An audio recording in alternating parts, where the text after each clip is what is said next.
चलिए मंगलाचरण करते हैं। णाणमयम् अप्पाणम् ओवलद्धं जेण झडियकं मेण चैऊणय परदव्वम् णमो नमो तस्य देवस्य। बोलिए श्री 1008 शांतिनाथ भगवान की जय। आचार्य श्री कुंद कुंद स्वामी की जय।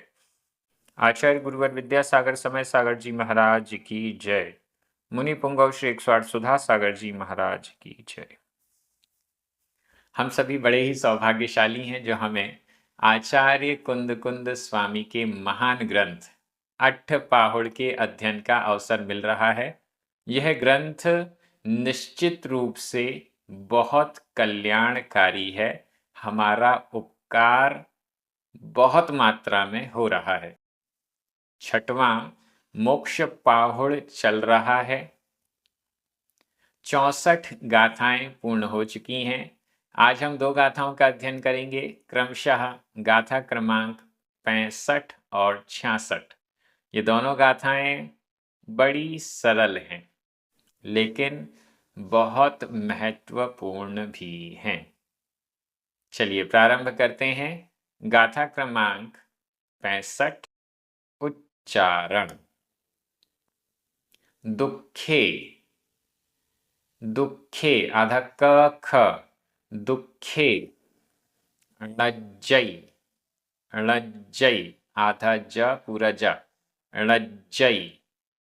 अप्पा आधा प पूरा प, अप्पा, अप्पा। णाऊण, णाऊण।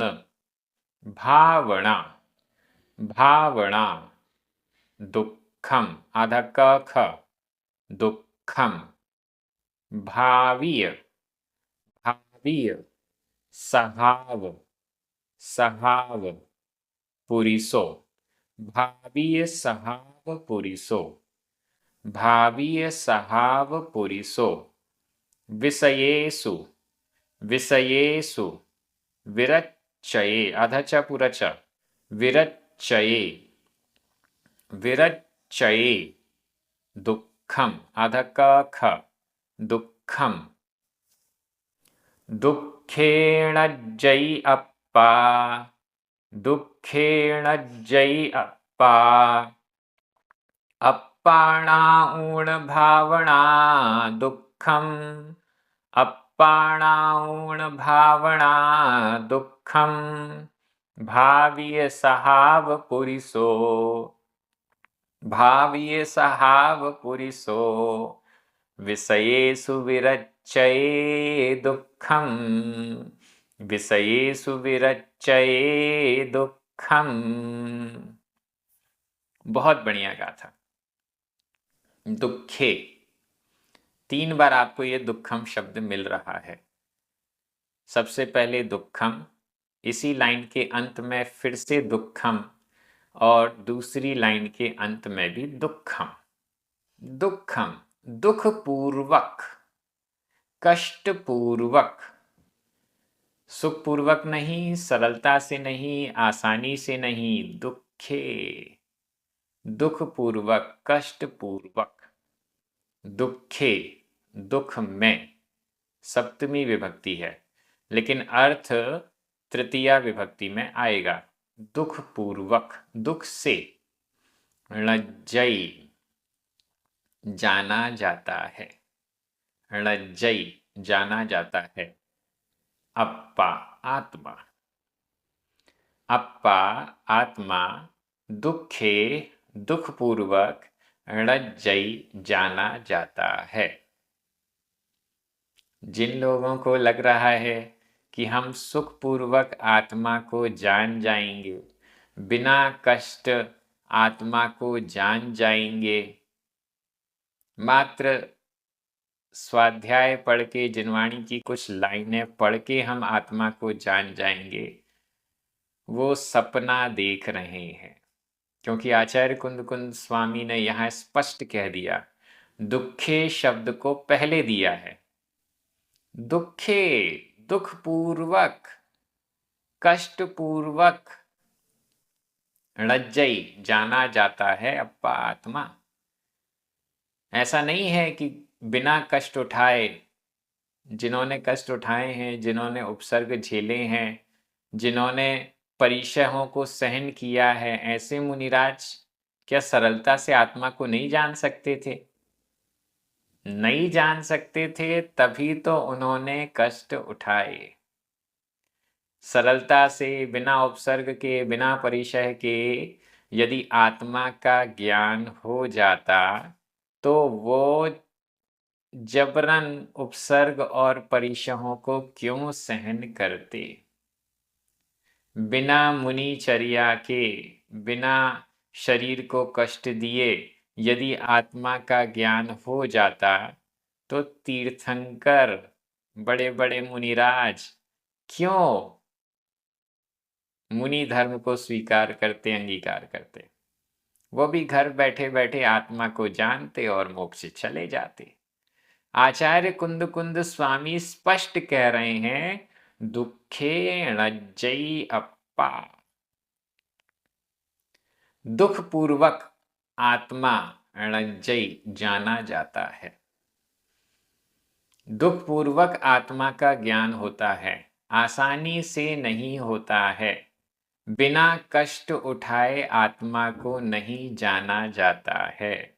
इसके पहले भी एक गाथा आई जिसमें कहा गया, जो तपस्या आदि के द्वारा कष्ट उठाकर हम ग्रहण करते हैं, ज्ञान प्राप्त करते हैं, वो कालांतर में हमारे काम आता है, और सुखपूर्वक जो ज्ञान हम प्राप्त करते हैं वो हम भूल भी जाते हैं, काम भी नहीं आता है। यहां भी स्पष्ट कह रहे हैं, दुख पूर्वक ही आत्मा जाना जाता है। कोई सरल रास्ता नहीं है। फिर से सुन लीजिए, आत्मा को जानने का कोई सरल रास्ता नहीं है। दुख पूर्वक ही एकासन उपवास करने ही पड़ते हैं। शीत का परिचय, ग्रीष्म काल का परिचय सहन करना ही पड़ता है। 22 परिचय सहन करने ही पड़ते हैं। कोई उपसर्ग आ जाए सहन करना ही पड़ता है, तब जाकर णज्जई अप्पा आत्मा जाना जाता है। हमें तो ये जो एक दुखे णज्जई अप्पा, बस इतने एक चरण की माला फेर लेनी चाहिए। आत्मा को जानना चाहते हैं लेकिन दुख नहीं उठाना चाहते। आत्मा को तो जानना चाहते हैं, आत्मा क्या है, कैसी है, सब जानना चाहते हैं, लेकिन जानने के लिए कष्ट नहीं उठाना चाहते। यहीं घर बैठे बैठे मैं आत्मा को जान लूं, नहीं हो सकता। दुखे णज्जई अप दुखे णज्जई अप्पा। दुख नहीं सहन करेंगे, आत्मा नहीं जानी जा सकती, और जब तक आत्मा नहीं जानी जा सकती, मोक्ष तो असंभव है। दुखे, दुख तो उठाना पड़ेगा। आगे चलिए, अप्पा, णाऊण, णाऊण जानकर, अप्पा आत्मा को। अप्पा वैसे तो यहाँ पर प्रथमा विभक्ति का एक वचन दिख रहा है, लेकिन अपभ्रंश में यह द्वितीया का एक वचन है। अप्पा आत्मा को, णाऊण जानकर, आत्मा को जानकर। चलो ठीक है, किसी प्रकार से कष्टों को झेलते हुए दुख पूर्वक आत्मा को जान लिया गया। अप्पाणाऊण आत्मा को जानकर, भावना दुखम, आत्मा को जान लिया, अब उस आत्मा को भावना करना है, उस आत्मा को भाना है। पहले तो आत्मा को जानने में भी दुखेण, दुख पूर्वक जानी जाती है। अब आत्मा को जान लिया, आत्मा का स्वरूप समझ लिया, सब कुछ जान लिया, तो उस आत्मा को भावना, उसकी भावना करना, दुखम, बड़ा दुख, बड़ा कष्ट इसमें भी होता है। कष्ट पूर्वक आत्मा को जानकर कष्ट पूर्वक भावना, मनन, चिंतन किया जाता है। हमने ज्ञान तो प्राप्त कर लिया, हमने जान तो लिया आत्मा को, लेकिन अब वो आत्मा की भावना होनी चाहिए, अंदर से वो फीलिंग आनी चाहिए कि मुझे अपने आत्मा की भावना करनी है। यहाँ अभी ध्यान तक नहीं पहुँचे हैं। ध्यान के पहले ही भावना की बात की जा रही है।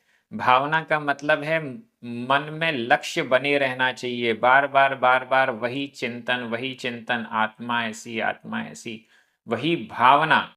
यह भावना भी दुःखम, दुःखपूर्वक और अधिक दुःखपूर्वक होती है और अधिक कष्टपूर्वक होती है। ये गाथा आचार्य कुंदकुंद स्वामी नहीं लिखते तो सब सरलता से हो जाता। नहीं, वो तो रास्ता बता रहे हैं। आत्मा को जानना है, आत्मा की भावना करना है, आत्मा का ध्यान करना है। कैसे होगा?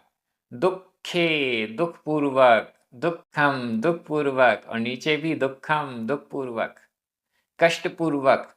शांति से कुछ होता नहीं है, कष्ट सहन करना ही पड़ता है। अच्छे कार्य कर रहे हैं, कष्ट सहन करना पड़ेगा। अच्छा कार्य कर रहे हैं, कष्ट सहन करना पड़ेगा।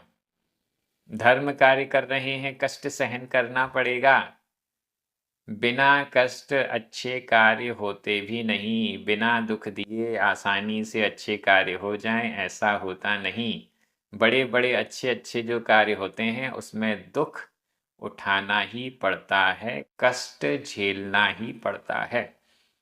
अप्पाणाउण, आत्मा को जानकर भावना करना, बार बार मनन चिंतन करना उस आत्म तत्व का दुःखम और अधिक दुःखपूर्वक होता है। आगे चलें। भावीय सहाव पुरिसो, भावित, भावना से भावित हो चुका है, पूरे पूर्ण रूप से अंदर आत्मा की भावना भर चुकी है। भावित, भाव पहाड़ को याद कीजिए। भावित, सहाव पुरुषो, स्वभाव से भावित, निज शुद्ध आत्म भाव से भावित पुरुषो, पुरुष, व्यक्ति। भावीय सहाव पुरुषो, प्रभावित है जो आत्मा से, निज शुद्ध आत्म स्वरूप से जो भावित है, प्रभावित है, डूबा हुआ है, ऐसा पुरुष, ऐसा व्यक्ति जिसमें एक ही लगन है, दूसरी कोई लगन नहीं। अब तो अपनी शुद्ध आत्मा को प्राप्त करना है, यही लगन जिसके अंदर आ चुकी है। विषयेषु विरच्चये दुःखम, ऐसा व्यक्ति विषयेषु, विषयों में, विरच्चये, विरक्त होता है। यहाँ भी सप्तमी विभक्ति लगी हुई है विषयेषु, लेकिन अर्थ जाएगा पंचमी में। विषयों से, विरच्चये, विरक्त होता है, विषयों से विरक्त होता है। दुःखम, दुःखपूर्वक, कष्टपूर्वक। पहले तो आत्मा को जानना बड़े कष्टों का काम है। बहुत कष्ट उठाकर आत्मा को जाना जाता है। इसके बाद आत्मा को भाना और कष्ट का काम है। इसके बाद आत्मा से प्रभावित होकर, आत्मा से, शुद्ध आत्म स्वरूप से आप्लावित होकर विषयों को छोड़ना।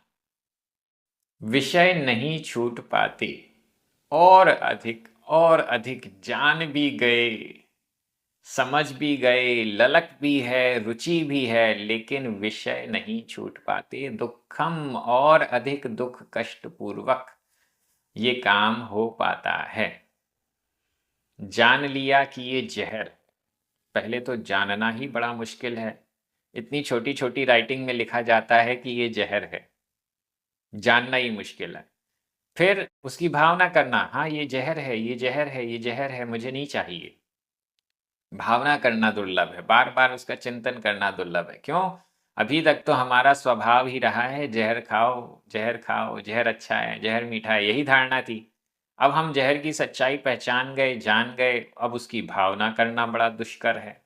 इसके बाद उस जहर को छोड़ना तो और कठिन है। विषय, विष, विषयों को छोड़ना, पंचेंद्रिय के विषय भोगों को छोड़ना, उनसे विरक्त होना दुखम, बड़ा कष्ट होता है, बड़ा कष्ट होता है। अच्छी अच्छी चीजें, पंचेंद्रिय के विषय अभी हम भोग रहे हैं, जब इन्हें छोड़ना होता है तो बड़ा कष्ट होता है। ऐसे कष्ट पूर्वक आत्मा जानी जाती है। बहुत अच्छी ये गाथा है, इसको तो बार बार बार बार मनन चिंतन में लाना जरूरी है। व्याकरण की दृष्टि से देखें, दुखे सप्तमी विभक्ति का एक वचन है, लेकिन अर्थ तृतीया विभक्ति के एक वचन में जाएगा। णज्जय, विरच्चये, ये दोनों ही वर्तमान काल अन्य पुरुष एक वचन के क्रिया रूप हैं। अप्पा दो बार आया है। पहला वाला अप्पा प्रथमा विभक्ति का एक वचन है, दूसरा वाला अप्पा अपभ्रंश में द्वितीया विभक्ति का एक वचन है। णाऊण संबंधक भूत कृदंत का प्रयोग है। भावना, भावीय सहाव पुरिसो, ये दोनों ही प्रथमा विभक्ति के एक वचन है। भावीय यह भूतकालिक कृदंत का प्रयोग है। दुखम, ऊपर और नीचे दोनों बार जो दुखम आया हुआ है वो द्वितीया विभक्ति का एक वचन है। विषयेषु सप्तमी विभक्ति का बहुवचन है, लेकिन इसका अर्थ पंचमी विभक्ति के बहुवचन में किया गया है। मैं एक बार हिंदी अर्थ कर रहा हूं, आपकी नजर प्राकृत शब्दों पर जानी चाहिए। दुख पूर्वक आत्मा जानी जाती है। आत्मा को जानकर भावना करना दुखपूर्वक होता है। स्वभाव से भावित पुरुष विषयों से दुखपूर्वक विरक्त होता है। आगे आगे चलते जाएं, दुख बढ़ता जाएगा, कष्ट बढ़ता जाएगा, विरला रेयर होते जाएंगी ये चीजें, और मोक्ष जाना इतना आसान नहीं है। रेयर रेयर रेयरेस्ट होने पर ये काम हो पाता है। हम भी इतना पुरुषार्थ कर रहे हैं, इतने ग्रंथ पढ़ रहे हैं, एक बार तो हमारे अंदर यह रेयर चीज भावना, रेयर चीज विषयों से विरक्ति, रेयर चीज आत्मा का ज्ञान हमें भी प्राप्त हो, इसलिए तो हम इतना पुरुषार्थ कर रहे हैं। इससे भी अधिक पुरुषार्थ, इससे भी अधिक साधना, इससे भी अधिक कष्ट हमें सहन करने चाहिए। हो सकता है तब जाकर हम इन सबको प्राप्त कर पाए। अगली गाथा में चलते हैं, वो भी बहुत अच्छी है। गाथा क्रमांक 66। उच्चारण। ताम, ताम, ण, ण, णज्जय, आधा जा पूरा जा, णज्जय। अप्पा, आधा पा पूरा पा, अप्पा। विषयेषु, विषयेषु, णरो, णरो। पवट्टये, आधा टा पूरा टा, पवट्टये, पवट्टये। जाम, जाम। विषये, विषये। विरक्त, आधा ता पूरा ता, चित्तो, आधा ता पूरा ता, विरक्त चित्तो, विरक्त चित्तो। जोई, जोई। जाणेई, जाणेई। अप्पाणम, आधा पा पूरा पा, अप्पाणम। तामणज्जयी अप्पा, तामणज्जयी अप्पा। विषयेषु णरोपवट्टये जाम, विषयेषु णरोपवट्टये जाम। विषये विरक्त चित्तो, विषये विरक्त चित्तो। जोई जाणेई अप्पाणम, जोई जाणेई अप्पाणम। लीजिए, आचार्य कुंद कुंद स्वामी ने तो एकदम स्पष्ट कर दिया। ताम तब तक, ताम तब तक लास्ट में लिखा है जाम जब तक, ताम तब तक, णा नहीं, लज्जई जानी जाती है अप्पा आत्मा। तब तक आत्मा नहीं जानी जाती है, तब तक आत्मा को नहीं जाना जा सकता है। जाम जब तक, विषयेषु नरो पवट्टये। जाम जब तक, विषयेषु विषयों में, पंचेंद्रिय के विषय भोगों में, नरो नर मनुष्य व्यक्ति, पवट्टये प्रवर्तन करता है। जाम जब तक, जाम जब तक नरो मनुष्य विषयेषु विषयों में, पंचेंद्रिय के विषयों में, स्पर्शन इंद्रिय का विषय स्पर्श, रसनानेन्द्रिय का विषय रस, घ्राण इंद्रिय का विषय सुगंध दुर्गंध गंध, कर्ण चक्षु इंद्रिय का विषय वर्ण, कर्ण इंद्रिय का विषय स्वर शब्द, इन सब विषयों में नरो नर मनुष्य पवट्टये, जाम जब तक पवट्टये प्रवृत्ति करता है, जब तक विषयों में प्रवृत्ति करता है, जब तक विषयों में डूबा हुआ है, जब तक विषयों से विरक्त नहीं है, ताम तब तक अप्पाणाणज्जयी आत्मा नहीं जानी जाती है। अब क्या सुनना बाकी है? जब तक विषयों से नहीं छूटेंगे तब तक आत्मा जानी ही नहीं गई। जब तक बाहरी पदार्थों में रस आ रहा है तब तक आत्मा में रस आ ही नहीं सकता। जब तक पंचेंद्रिय के विषय भोगों से विरक्त नहीं हुए हैं, जब तक पंचेंद्रिय के विषय भोगों में आसक्ति बनी हुई है, तब तक आत्मा जानी ही नहीं जा सकती। ये लाइन एकदम स्पष्ट है। इससे स्पष्ट और क्या किया जाए? आत्मा को कौन जानता है? विषयों से जो विरक्त हो जाएगा वही जान पाएगा। नीचे वाली लाइन देख लीजिए, विषये विषय में, विरक्त चित्तो विरक्त चित्त, जो विषयों से विरक्त चित्त वाला है, जिसके चित्त में इन विषयों के प्रति वैराग्य है, विरक्त है, कोई राग नहीं है, विषयों से विरक्त चित्त वाला, मन वाला कौन? जोई। यहां भी आचार्य कुनकुन स्वामी ने लिख दिया जोई, जोगी, योगी, भोगी नहीं, गृहस्थ नहीं, जोई साधु, योगी, जानेई जानता है, जानेई जानता है अपाणम आत्मा को। लीजिए, इससे स्पष्ट गाथा आपको कहीं मिल ही नहीं सकती। लोग पीछे पड़े हैं, हम तो ध्यान करेंगे, हम तो आत्मा का ध्यान करेंगे, आत्मा तो ऐसी है, सफेद है, झकझक दिख रही है। सब झूठ बोल रहे हैं, सब कल्पना कर रहे हैं। जोई जानेई अपाणम, योगी जानता है आत्मा को। और कैसा योगी? विषय विरक्त चित्तो, विषय में, पंचेंद्रिय के विषय में, पंचेंद्रिय के विषय भोगों में विरक्त चित्तो, विरक्त चित्त वाला जोई योगी अपाणम आत्मा को जाने ही।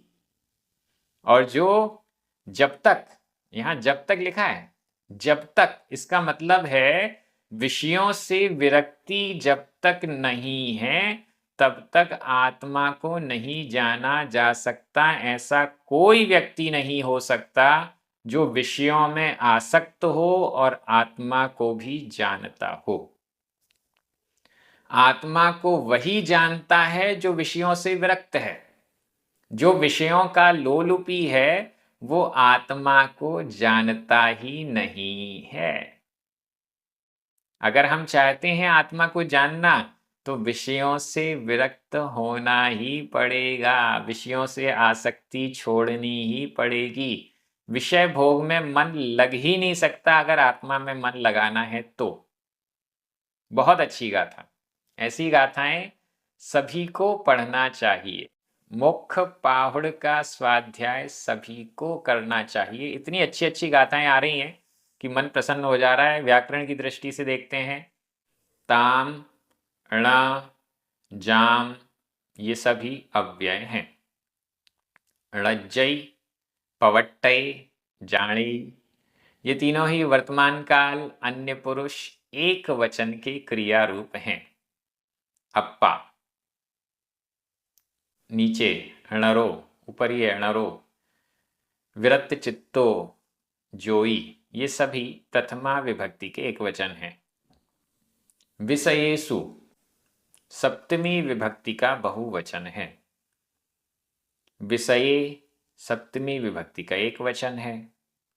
अप्पाणम, द्वितीया विभक्ति का एक वचन है। मैं एक बार हिंदी अर्थ कर रहा हूं, आपकी नजर प्राकृत शब्दों पर जानी चाहिए। तब तक आत्मा नहीं जानी जाती है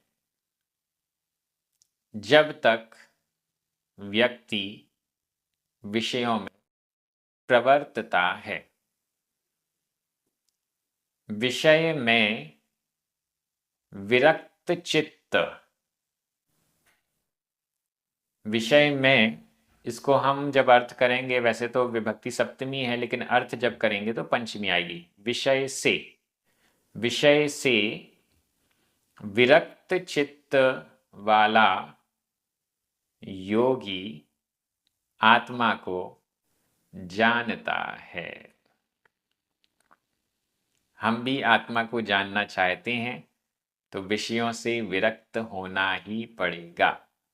कष्ट दुख सहन करने ही पड़ेंगे।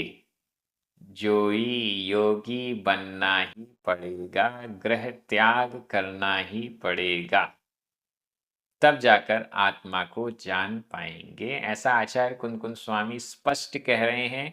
जैन दर्शन की ये स्पष्ट धारणा है। इसके पहले वाली गाथाएं भी यही सीधे सीधे संकेत नहीं, उपदेश दे रही थी।